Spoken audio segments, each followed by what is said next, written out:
Good day, folks. This is Christo Teron checking in for TradeTaxPlus Center of Excellence.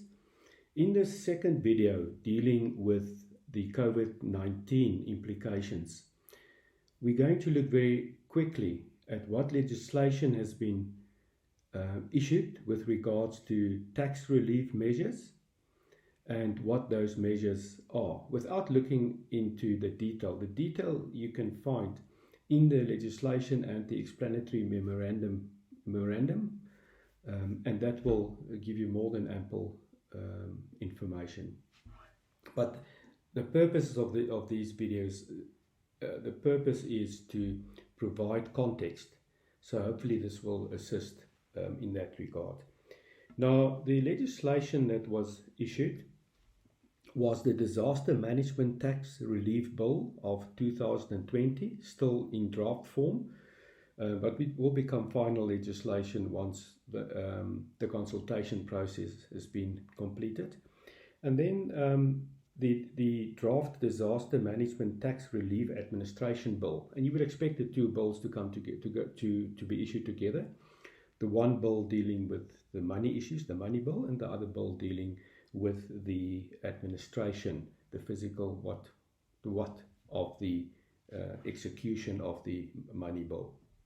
So those two pieces of legislation has been put out for comment, and that should soon become law. Now, what this deals with are essentially 3 or 4 specific relief measures. Now, those relief measures are contained in a memorandum of objects of the draft Disaster Management Tax Relief Administration Bill, and in that memorandum it's actually set out quite nicely how it will be implemented in practice, and this should be read in conjunction with the explanatory memorandum. Now, but just at a very high level, it deals with certain key definitions that's in the bill. For example, who is a beneficiary, and what is a micro business and a small and medium enterprise. Those are important definitions, and regard should be had to those definitions to determine whether you are eligible for relief. But then it deals with in the first instance with deferral of employees' tax clauses. So certain companies are entitled to withhold with certain amounts, 20% essentially, of employees' tax deducted, but which you have to pay it back afterwards, of course. Keep that in mind. But for a certain period of time, you're allowed to keep back a percentage of PAYE deducted. So it's a little bit of interim finance that government provides to eligible users. Then deferral of provisional tax, essentially the same thing for individuals and anybody that's a provisional taxpayer. The payments are essentially, or the amounts on which the payments are computed is essentially reduced to a lower amount than what you normally would pay on. But keep in mind, you still have to make the ultimate top-up payment. So it's not it's an interest-free loan, if you want to call it that, up to the point where the ultimate payment has to be made on the top-up. And then under those, if that's not done, interest will run normally.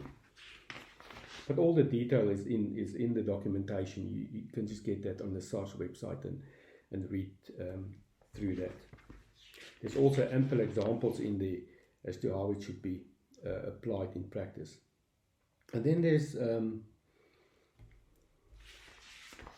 the last bit deals with extension of time periods. So there's a whole host of time periods which has been extended, where if you've had to have done something by a certain time during, and this deals with the lockdown period.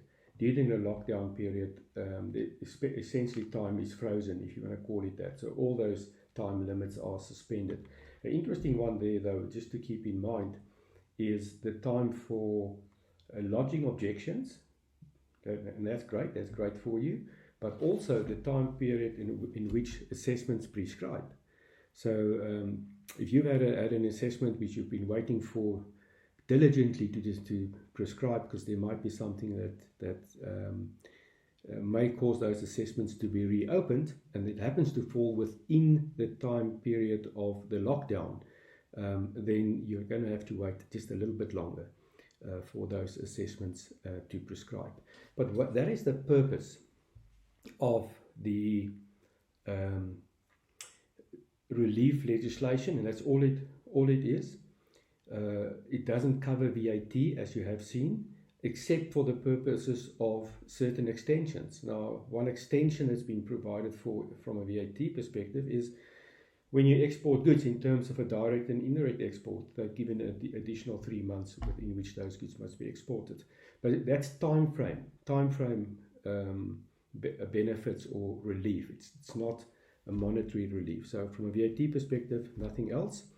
So it's essentially PAYE and provisional tax that's impacted by this. So hopefully that gives you a bit of a sense where that legislation fits in. Go have a look at the SARS website, look at the examples given by nation, and that should be more than suffice for you to understand what the implications are. Okay, in the next video we're going to start looking at the concept of essential goods, how that fits into the broader trade environment, and in the last video we'll deal specifically with the VAT implications of supplying and importing essential goods. But for now, this is me, Chris Teron, checking out for TradeTaxPlus, Center of Excellence. Be safe.